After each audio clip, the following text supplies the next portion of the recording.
into my classroom. Go ahead and have a seat right here. Such a lovely classroom. Well, thank you. I worked really hard on it.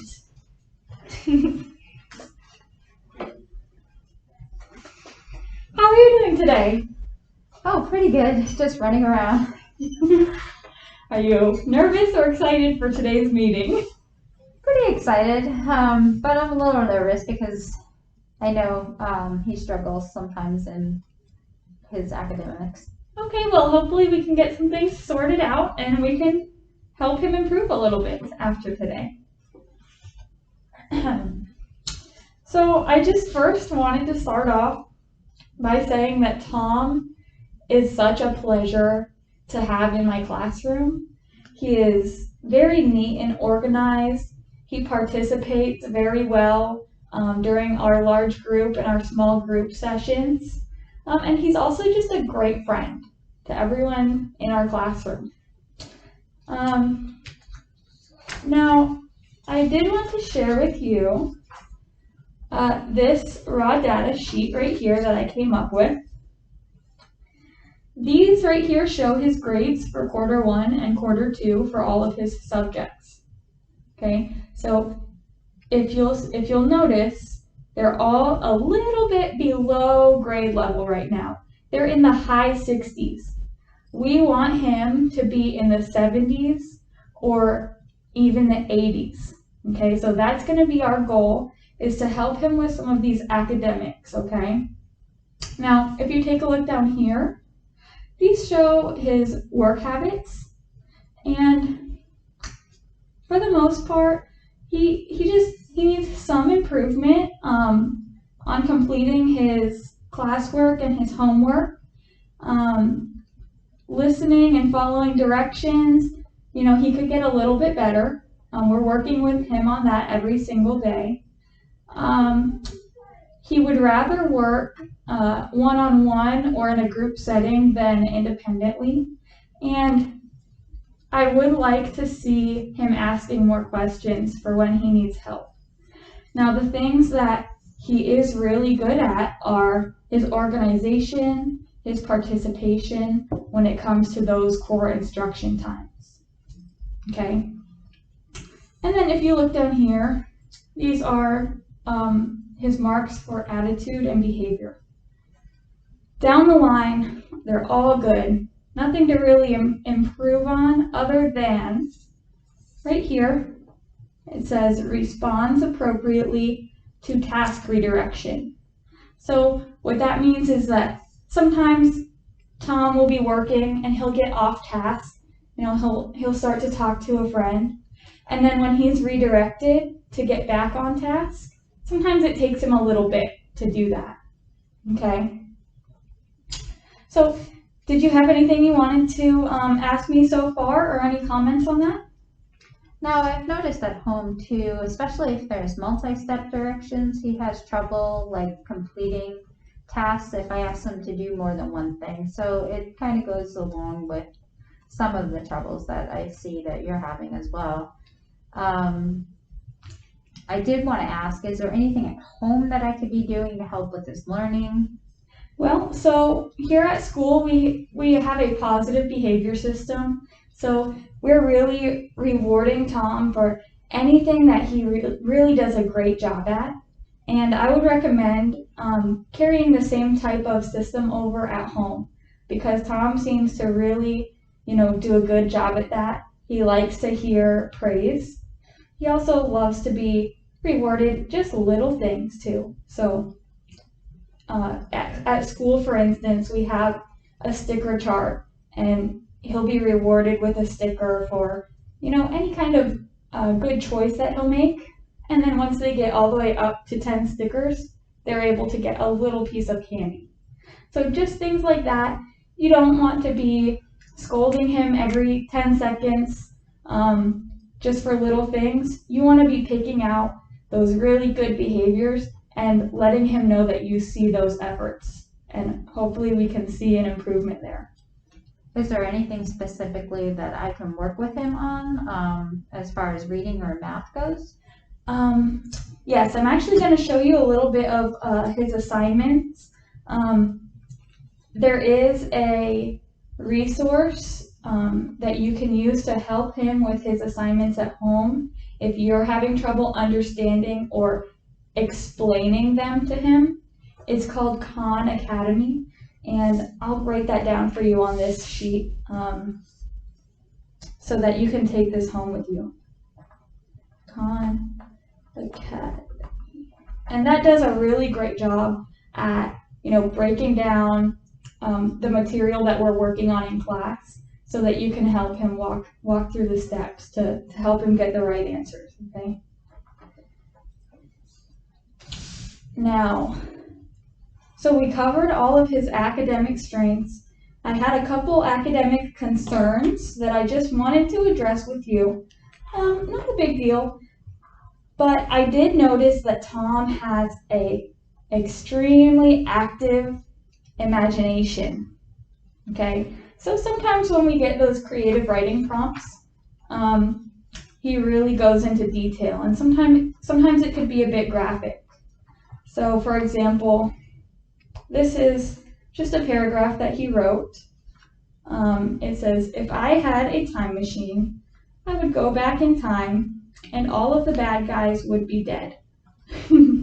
I would be a superhero like Batman and use my gun to shoot the bad guys.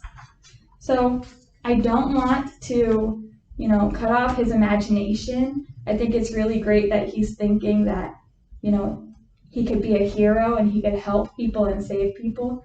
So I don't think that there's much of a concern here. But I did have a talk with him about the use of guns in the school setting, and that word needs to stay at home. Okay? And then this is just another example. He wrote a story about how he was at his dad's house one day and he was attacked by a shark in his swimming pool. And he even drew a nice little graphic picture here of him bleeding in the swimming pool. Oh, no. Again, I just had a quick conversation with him about how, that's not safe and that's not something that we talk about at school, just because I don't want it to affect the other students negatively,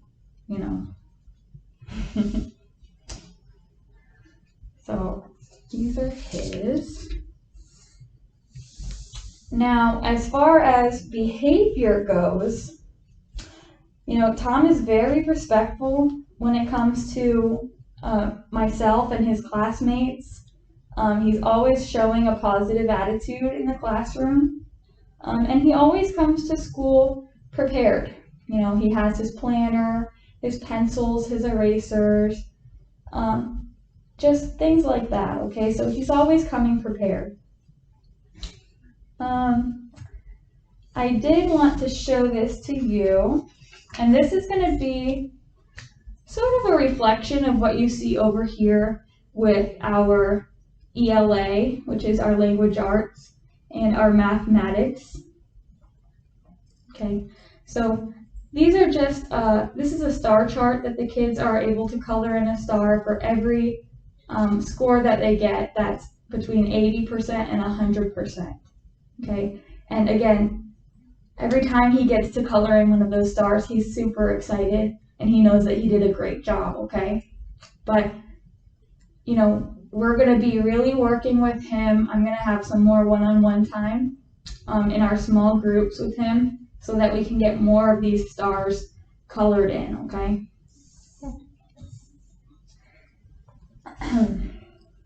And then one of the things that I wanted to kind of talk to you about, I would definitely inspect an increase in his scores and his test results if we saw that increase in attendance. Now, I know that Tom was absent for 5 days of the first quarter and then another 4 days in the second quarter. Is there anything going on at home that maybe I could help with or that I should be aware of as to why he might be having these excessive absences? No, we just took some mental health days and met up with his cousins because he just wanted some time with the family, and So we took some time away and so he can relax and just be a kid. Okay. Okay, I understand, where you're coming from. And just being a student in third grade, I know it can be very stressful and sometimes you miss your family.